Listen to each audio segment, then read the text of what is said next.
Сайн байна уу та бүхэнд энэ өдрийн мэндийг хүргэе. За тэгээд би өнөөдөр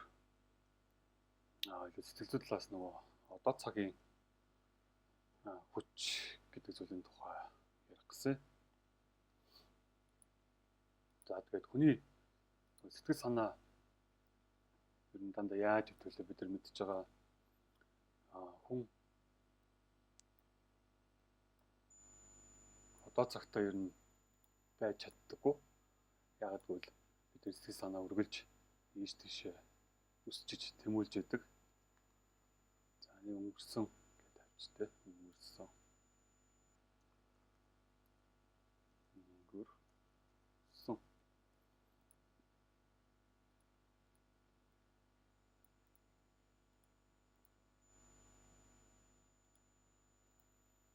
Одоо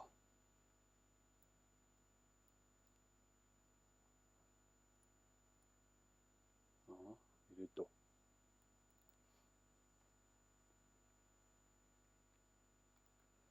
За тэгээ бидний бодол гэдэг зүйл ингээд үргэлж энэ гурвын дунд ингээд савчаад явж идэг. Яг арилжаач үеийн үед болохоор аль болох одоо цагтаа байвал их илүү зөв шийдвэр гаргалтыг гаргаж чаддаг. Маркетинг илүү бодитоор харж чаддаг гэж би боддог. Тийм бодит байдлыг илүү харж чаддаг.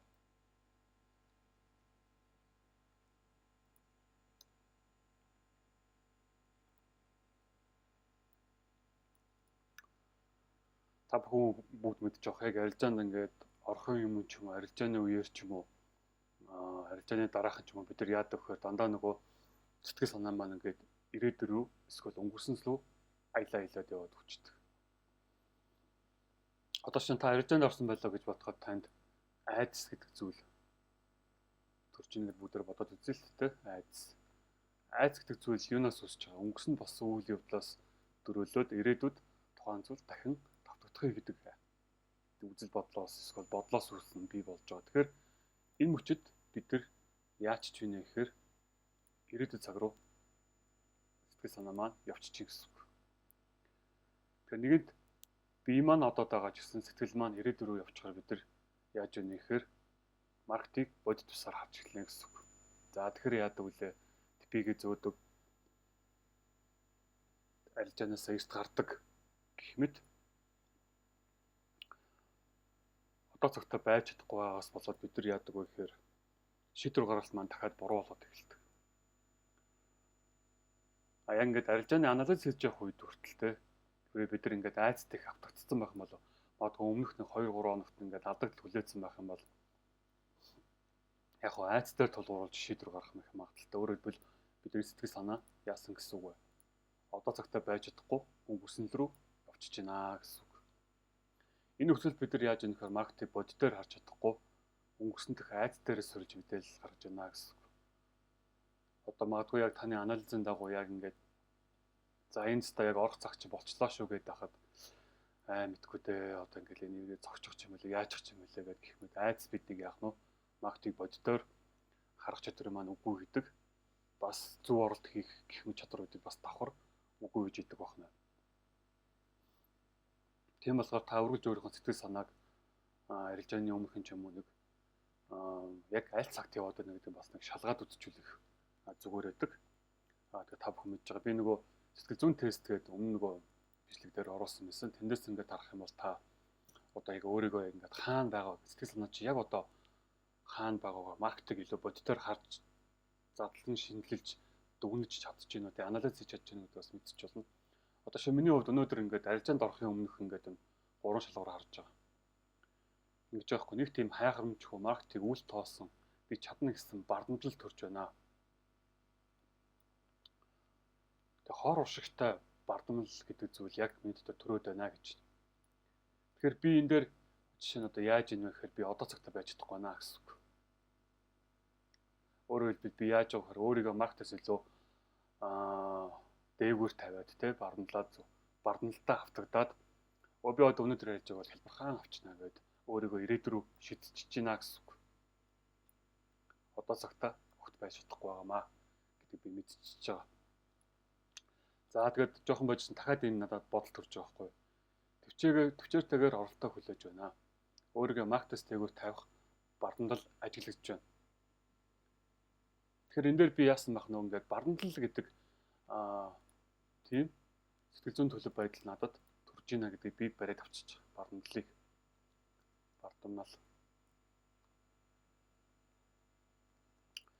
бардамнал гэдэг чинь цаана юу байгаа вэ гэхээр би маркетинг мэдчихэв. Би маркетинг илүү ухаантай ирээдүйд бий болохыг маркетинг хийсэн илүүгүй би мэдэж байна гэдээ өөрийгөө маркетинг дээгүүр тавьчих байна гэсэн. Тэгэхээр энэ бол угаасаа бодит бус хүлээлт, бодит бус зүйл гэдэг та бүхэн мэдж байгаа. Яг л бид нар маркетад огт нөлөөлж чадахгүй тэр бол боломжгүй. $1 сая хүн ч гэсэн маркетад алтны зах зээл жишээ нь ихэд огт нөлөөлж чадахгүй. Энийг бид нар бүгд мэдж байгаа. Тэгэхээр ингээд сэтгэл санаагаа ажиглах нь өөрөө их чухал байна. Сэтгэл санаагаа ажиглаад яг аль цагт байна уу гэдэг мэдэх нь танаас арилжааны илүү тайван ороход их тусалдаг байна. Одоо шинэ миний мэдхийн зарим сайн арилжаадаг арилжааны өмнө 4-5 минут ч юм уу те. Одоо анализ эхлэхээс өмнө бяцлал хийдэг. Тэр нь яаж байгаа вэ гэхээр сэтгэл санаагаа одоо цагт авчрах гэдэг байна гэсэн үг байна. Тэр одоо цагт авчрах юм бол илүү тайван байна. Янз бүрийн хүлээлт байхгүй болчихно.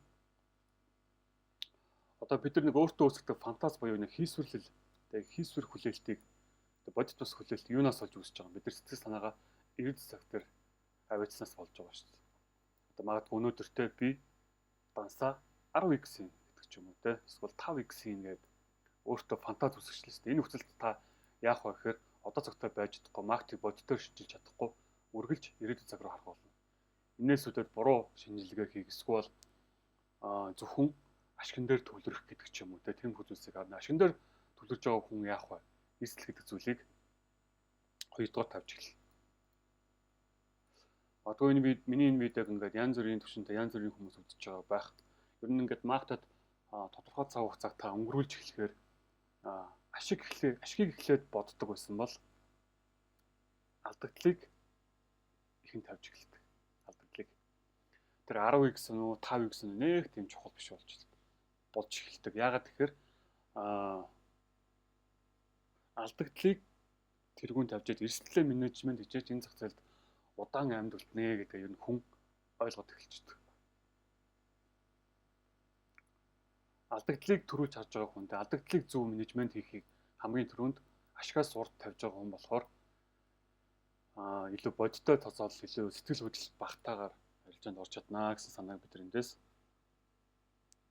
олж болох нэ. За тэгээд та яг үнэхээр одоо цагтаа байж байгаад ингээд зөв анализ хийгээд ингээд зөв арилжаа хийж байгаагүй. Юугаар бид нар хэмжиж болох вэ гэхээр бид нар өөрийнхөө дансны өсөлтөөр хэмжиж болно. За энийг дансны өсөлтийн тухай ярихад бид нэг equity curve гэдэг ойлголтыг ярьдаг. Товчондоо одоо хөрөнгийн мөрөв гэх юм уу та. Equity curve гэж ярихаар.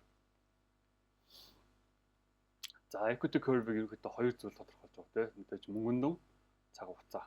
За цаг хугацааны цаана юу байгаа? Таны хийж байгаа оролтууд, шийдвэрүүд байж байгаа. Тэгэхээр би бас нөгөө зарим хүмүүс жоохон зөвлөдөг байхгүй ингээд өөрийнхөө equity curve-ийг зураад үзье гэдэг. За магадгүй та өнөөдөр ингээд оролт гэсэн чинь ингээд алдагдлал ажиллаа. Тэнгүүт та яах нь вэ? Одоо дансч яг эндээс эхэлж байна гэсэн үг шүү дээ. $5,000 данс илүү гэж бодоход ингээд та магадгүй нэг хувийн алдчихлаа гэж дээ. $4,900 ингээд унчлаа. Таны данс хасах руу орсон байна. Магадгүй дараагийн арилжаанд та $200 ашиг болчихлоо.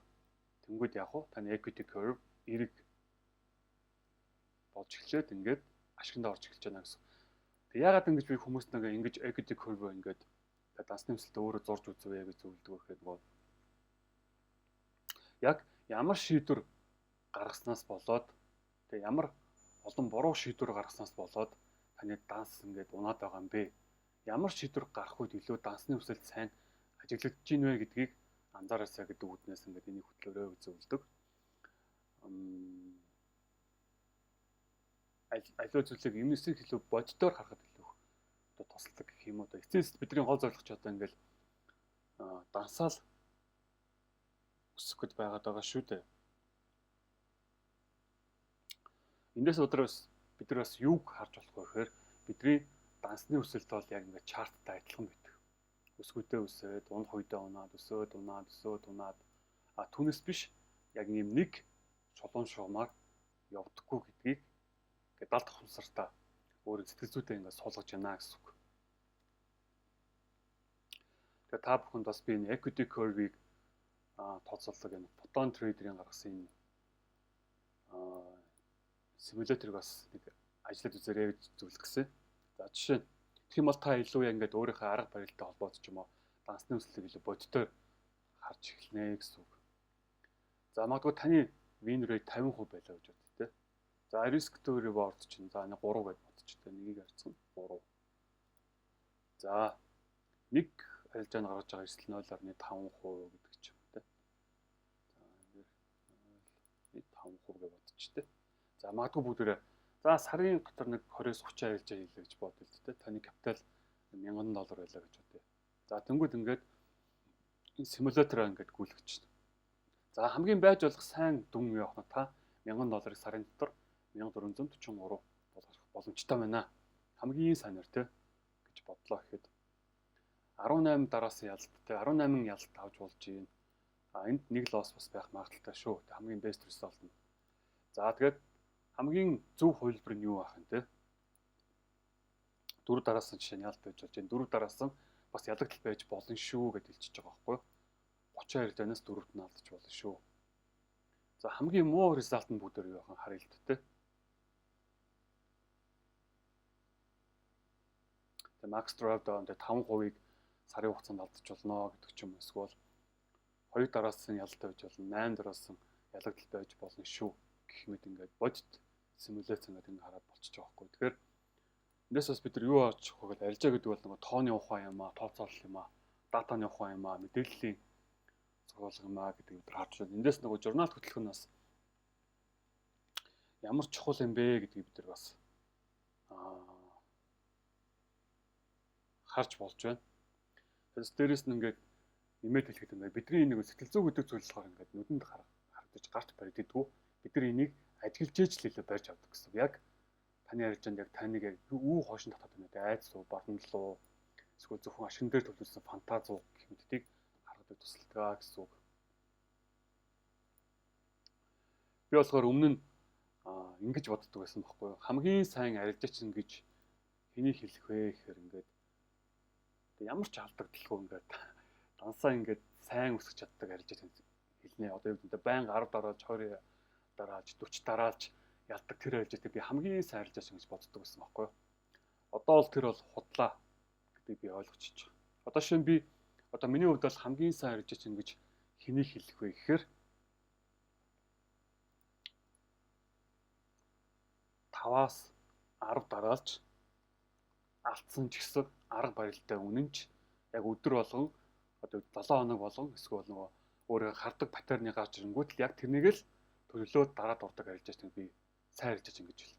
Магадгүй нөгөө анхлан суралцж байгаа нөгөө яг зах зээлд орж иж байгаа хүмүүс болохоор ингээд одоо нөгөө шидэт арга барил хайж байгаа хүмүүсийн хувьд болохоор зөвхөн байнга одоо ингээд өсөлттэй байдаг. Тэ байнга ингээд сартаа 2 сар 3 сартаа ингээд дансна ингээд ногооноор гэдэг ямар ч алдагдaltaгүй тийм үнэ бол супер хүн гэж бодгоо. Гэхдээ бол цаг хугацаа явах ирэхээр би юуг ойлгож байгаа гэхээр зах зээл өөрөө тийм юм байна. Таны данс бол яг ингэж үсдэг юм байна. Өсөлт, уналт, өсөлт, уналт, өсөлт, уналт гэдэг энэ өсөлт уналтын дунджаар таны хүсэж байгаа ашиг гарч ирд юм байна гэдгийг би ойлгочихж байгаа. Бас юу одоо таны win rate 50% байлаа гэж бодоход одоо 100 арилжаанд за нэг 5-аас 10 дараасан алдагдал байж болох юм байна гэдгийг би ойлгочихж байгаа байхгүй. Ойлгочихж байгаа. Энэ бол нормал, энэ бол зүгээр. Би магадгүй юм дараасан алдагдлын үед арга барилтай үнэнч байна. Энэ бол зүгээр байх ёстой зүйл гэдгийг хүлээн зөвшөөрч байгаа байхгүй. Эндээс бас нэг чухал ойлголтыг би та бүхэнд бас ярьж өгсөе. Дансны өсөлт гэдэг зүйл бол ялагдлын үр дүнд бий болно гэдгийг энэ хоёрын тэнцвэр дээрээс энэ хоёрын үр дүнгээс бидний хүсэж байгаа тэрхүү дансны өсөлт гарч ирнэ гэдгийг ойлгох хэрэгтэй. Яг л бид нар мэдж байгаа энэ магадлалын зах зээлд байнга ялаад байна гэдэг бол бодит бус хүлээлт. Ялагдал гэдэг бол зайлшгүй зүйл тийм. Зайлшгүй зүйлээс дутаах нь өөрөө боломжгүй гэдгийг та ойлгох хэрэгтэй. Алдагдлыг бол энэ зах зээлийг байх ёстой. Нэг хэсэг төлөөж авчих юм бол танд бол сэтгэл зүйн хувьд илүү амар байна гэсэн үг. Тэгээд өнөөдрийн видеогоор та бүхэнд нөгөө одоо цагтаа байх нь ямар чухал юм бэ гэдэг санааг бас өглөө. Та бүхэн биднээс авахаа аваад хаяхаа явуулаарай. За тэгээд та бүхэндээс хэрэгтэй зөвлөгөө өгч чадсан байхаа гэж найдаж байна.